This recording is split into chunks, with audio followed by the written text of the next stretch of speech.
press the bell icon on the YouTube app and never miss. जब अपनी speech के दौरान लाखों करोड़ों लोगों की भीड़ में जब एक छोटी सी बच्ची माँ धरती का अवतार लेकर के, ऑरा लेकर के, पूरे कपड़े वपड़े माँ धरती के जैसा पहन करके जब वो तिरंगे झंडे को लहरा रही थी, तो भारत के प्रधानमंत्री लाखों की तादाद में भी, लाखों की भीड़ में भी उनकी नजर उस पर टिक गई और उन्होंने कहा कि देखो देखो, ये छोटी सी बच्ची 5 साल की सबको बता रही है कि इस धरती के लिए, इस मातृभूमि के लिए, इस भारत माता के लिए हम लोगों को लड़ना है और इसके सक्सेस और इसके अचीवमेंट के लिए हमें एक साथ एक मुट्ठी बन करके काम करना है। बहुत खूबसूरत स्पीच थी। भारत का प्रधानमंत्री है भाई, लेकिन और मिस्टर मोदी को वो एक मैं यहाँ पर कहना चाहूंगी कि बच्ची को देखते ही उन्होंने बोला ये तो भारत माता बन के आई है। क्योंकि उसने वही पूरा अटायर लिया था, भारत माता जगधरती की जो सभी को जय हिंद दोस्तों, आप सभी का हार्दिक स्वागत है हमारे YouTube चैनल जय हिंद रिएक्शंस पे। तो आज हम आपके लिए एक इंटरेस्टिंग और एक लेटेस्ट वीडियो लेकर आए हैं जिसमें आप देखेंगे कि प्रधानमंत्री मोदी की रैली में जब एक मुस्लिम बच्ची माँ दुर्गा के रूप में आई तो प्रधानमंत्री मोदी जी ने उसे नोटिस किया और उसकी तरफ हाथ हिलाया। तो इसी मुद्दे पे आप देखेंगे पाकिस्तानी पत्रकार निम्रा अहमद को और उनकी स्पेशल गेस्ट होंगी भारत की बेटी और सुप्रीम कोर्ट की लॉयर नाजिया अलाई खान का जबरदस्त और बेबाक रिएक्शन। तो ये वीडियो काफी ज्यादा इंटरेस्टिंग होगी, इसे अंत तक देखें, आपको बहुत कुछ जानने को मिलेगा और बहुत मजा आएगा। तो चलिए साथ मिलकर ये वीडियो देखते हैं। जय हिंद, जय भारत। जो होती है तो वो उसी अटायर में होती है और वो उसी अटायर में थी। तो एक रत्ती बराबर भी घमंड नहीं है इस व्यक्ति को। मैं तो मतलब बलाइयां लेती हूँ, रत्ती बराबर भी घमंड नहीं है इस व्यक्ति को, रत्ती बराबर भी नहीं। और ये पता है ये क्यों नहीं है? क्योंकि एक सनातनी, एक हिंदू को ही पता है कि वो 5 करोड़ की गाड़ी में अगर बैठ भी रहा है तो मरने के बाद वो जब शमशान जाएगा तो 50 रुपए के मटके में ही उसकी अस्थियां जाएंगी। ये एक सनातनी को पता होता है। इसलिए सनातनियों के दिमाग पर या उनका उनका पावर या उनका पैसा या उनका पोजीशन कभी उनके दिमाग पे नहीं चढ़ता है। वो कभी घमंडी हो ही नहीं सकते हैं क्योंकि उनको पता है कि मरने के बाद उनकी अस्थियां 50 रुपए के मटके में जाएंगी, चाहे वो 5 करोड़ की गाड़ी में क्यों नहीं बैठ रहे हैं, चाहे उनके पास 500 सिक्योरिटीज क्यों नहीं है। तो हमेशा भारत के प्रधानमंत्री ने नारियों को, महिलाओं को, बच्चियों को, बेटियों को विदाउट एनी डिस्क्रिमिनेशन उन्होंने उत्साहित किया है, उन्होंने हिम्मत दी है, उन्होंने ताकत दी है कि तुम कुछ बनो, मैं तुम्हारे साथ खड़ा हूँ, मैं तुम्हारा गार्जियन बन के खड़ा हूँ। और आई स्वेयर मैंने कभी भी मेरे भारत के प्रधानमंत्री को प्रधानमंत्री की तरह तो कभी देखा ही नहीं है। मैंने अपने पिता स्वरूप देखा है, मैंने अपने अपने देश के मुखिया स्वरूप देखा है, मैंने अपना गार्जियन स्वरूप देखा है। अभी हालिया में मेरा एक ऑपरेशन हुआ था।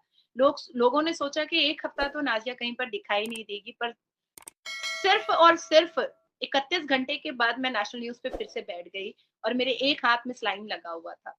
तो जब मुझसे लोग पूछ रहे थे कि क्या बात है, मैंने कहा 72 इयर्स का व्यक्ति जब तेजस एयरक्राफ्ट चला सकता है, जब सिर्फ 4 घंटे सो करके और भरता भुजिया खा करके जब पूरे देश की इकोनॉमी को 3rd पोजीशन पर लेकर आ सकता है, तो मैं तो अभी यंग हूँ। मुझे इस भारत माता के लिए और भी काम करना है, इस अवेयरनेस प्लेटफॉर्म को और भी आगे बढ़ाना है। तो बिस्तर नहीं पकड़ कर बैठना है, काम करना है। जब वो व्यक्ति 9 साल में 9 सेकंड की छुट्टी नहीं लिया है, तो मैंने तो फिर भी 31 घंटे की छुट्टी ले ली है। तो ये होता है आइडियल, जो आपके अंदर एनर्जी डालता है, आपको उठाकर खड़ा कर देता है कि इस देखो, सीखो। तो मैं उनको अपने पिता स्वरूप मानती हूँ और मैं बहुत खुशकिस्मत हूँ, मैं बहुत लकी हूँ कि मेरे फादर आज अभी उनकी उम्र 59 है और वो सुबह 7 बजे उठ करके वो अपनी दुकान जाते हैं और रात में 9 बजे आते हैं। उनकी रूटीन में कोई भी डिस्टरबेंस नहीं आता है, उनकी रूटीन में कोई भी इफ एंड बट्स नहीं होता है।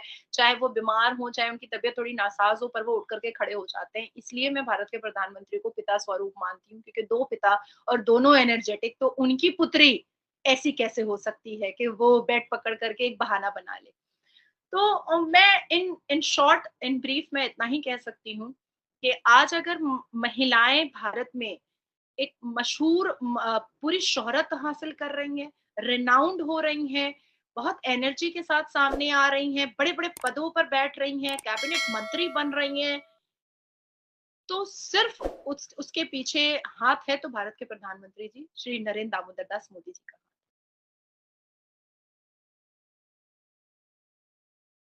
मैम विमेन एम्पावरमेंट के लिए तो काफी ज्यादा काम किए है। और अगर हम मुस्लिम औरतों की बात करते हैं तो उनका भी हमें झुकाव प्राइम मिनिस्टर मोदी की जानिब दिखता है, लेकिन छोटे छोटे बच्चे जो स्कूल के बच्चे होते हैं, मतलब जिनको अभी इतनी समझ भी नहीं होती है, वो तक प्राइम मिनिस्टर मोदी के स्लोगन्स लगाते हैं, तो ये देखकर थोड़ी सी हैरानगी होती है। ऐसा क्यों? वो तो छोटे छोटे बच्चे होते हैं ना। इवन अभी एक कितनी छोटी बच्ची है जिसने हाथ में तिरंगा पकड़ा हुआ था, वो भी बच्ची थी जिन्होंने स्केच बनाई हुई थी। तो देखो निम्रा, जब व्यक्ति ना कभी भी अपने शक्ल सूरत से किसी को बहुत चंद लम्हों के लिए अट्रैक्ट कर पाता है, लेकिन उसके जो कार्य होते हैं ना, वो पूरी जिंदगी इतिहास के पन्नों पे लिख जाते हैं, पूरी जिंदगी। मैं इतना कहना चाहूंगी कि एक ऐसा प्रधानमंत्री, एक ऐसा अवतार, एक ऐसी ब्लेसिंग भारत को मिली है जिसकी वजह से आज मुसलमान औरतें जो खून के आंसू रो रही थी 1984 से, ट्रिपल तलाक मुंह पे उनके चिपकाया जा रहा था, फोन पे लोग मर्द, मुसलमान मर्द तलाक दे रहे थे, आज कांपते हैं, नहीं दे सकते क्योंकि मुस्लिम वुमेन प्रोटेक्शन एक्ट आया। तुम सोचो 1984 में मेरा जन्म भी नहीं हुआ था, 1990 में हुआ। और उसके बाद 2015 में मैंने सुप्रीम कोर्ट में ये पिटीशन फाइल किया और 2017 में हिस्टोरिकल बेंचमार्क जजमेंट आया और तब जाकर के भारत के संसद में, पार्लियामेंट हाउस में इस पर एक सख्त कानून बना और मुसलमान औरतें इतनी खुश हुई कि उन्होंने रोड पर बलाइयां ली थी और दूध से नहलाया था भारत के प्रधानमंत्री जी की तस्वीरों को, क्योंकि 3 तलाक बैन हुआ था, 3 तलाक खत्म हुआ था। मेरे मेरे चेहरे को मुसलमान लड़कियां, औरतें आकर के चूमती थी। सोचो 1984 और 1915, तो कितने वकीलों ने परिश्रम किया था, कितनी महिलाएं रोई हैं, कितनी महिलाओं का संसार उजड़ा, कितनी महिलाएं, मुसलमान महिलाएं सिसक सिसक करके अपनी आइडेंटिफिकेशन के लिए, अपने सेल्फ रिस्पेक्ट के लिए उन्होंने खून के आंसू बहाए। कितनी महिलाओं ने सुसाइड किया है, मुसलमान महिलाओं ने। ये कहाँ जाएंगे? कौन एक्सेप्ट करेगा अब? कैसे जिएंगे, कैसे रहेंगे?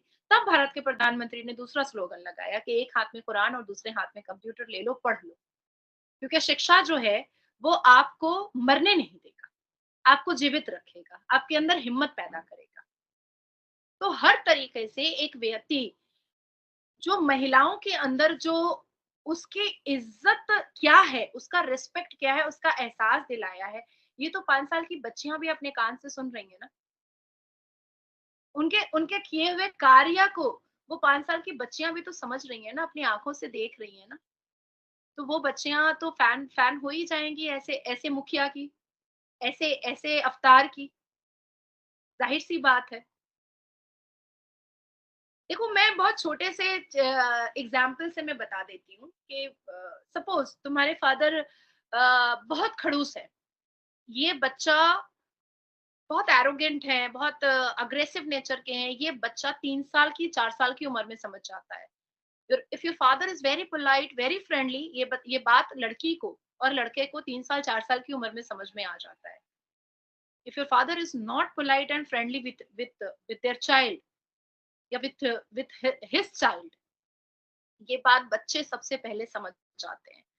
तो एक छोटी सी बच्ची जो कभी स्केच बनाती है, कभी जगधरती माँ बनकर खड़ी हो जाती है, कभी इलेक्ट्रिक पोल पर चले चली जाती है भारत के प्रधानमंत्री को गौर से देखने के लिए, पास से देखने के लिए, तो इसका मतलब ये है कि उन लोगों को समझ में आ रहा है कि उनका जो मुखिया है, उनका जो करता धरता है, उनके जो देश का गार्जियन है, उनका जो पिता स्वरूप जो गार्जियन मिला है भारत को, उनको मैं पास से देखूं, उनको मैं गौर से सुनूं, उनके लिए मैं सज धज करके जाऊं, उनके लिए उनके उनकी उनकी एक बोली मेरे लिए अगर निकल गई तो मेरी जिंदगी का भाग खुल जाएगा। तो यही यही रीजन है कि उतनी छोटी बच्चियों के दिल में भी भारत के प्रधानमंत्री के लिए इतनी मोहब्बत है, इतनी मोहब्बत है। और भारत के प्रधानमंत्री के साथ साथ भारत की भूमि के लिए और भारत की मिट्टी के लिए इतनी मोहब्बत है। बिल्कुल सही है मैम, बात तो आपकी बिल्कुल ठीक है और दिखता भी है, पूरी दुनिया भी प्रेज़ करती है। इवन ऑस्ट्रेलियन प्राइम मिनिस्टर ने बोल दिया था कि PM Modi is the boss, तो जितना वो काम कर रहे हैं भारत के लिए, वो तो सबको दिखाई दे रहा है। तरक्की तो मुँह से बोलती है, इसमें तो कोई शक नहीं है। इसमें तो हम अगर बोलते भी हैं, तो हमारी ऑडियंस बखूबी जानती है जो तरक्की हो रही है। Thank you so much ma'am. और आप आकर बताती हैं कि वहाँ पर क्या कंडीशन है मुसलमानों की भी और हिंदुओं की भी, और किस तरीके से भारत आगे बढ़ रहा है। आप प्रोजेक्ट्स के बारे में भी डिस्कस करती है, प्राइम मिनिस्टर मोदी के बारे में भी डिस्कस करती है। दोस्तों आशा करता हूँ कि इस वीडियो को आपने अंत तक देखा होगा और हमेशा की तरह नाज़िया अलाई खान जी का बेबाक और दमदार इंटरव्यू आपको काफ़ी पसंद आया होगा। अगर आपको ये वीडियो अच्छी लगी है तो इसे लाइक और शेयर ज़रूर कर दें और अपने विचार इस पूरे टॉपिक के बारे में ज़रूर बताएं। और एक बार फिर चैनल पर नए हैं तो चैनल को सब्सक्राइब कर दें ताकि हम आपके लिए इंटरेस्टिंग और लेटेस्ट वीडियोज़ लाते रहें। तो चलिए फिर मिलेंगे ऐसी किसी मज़ेदार वीडियो में, तब तक अपना ध्यान रखिए। जय हिंद, जय भारत।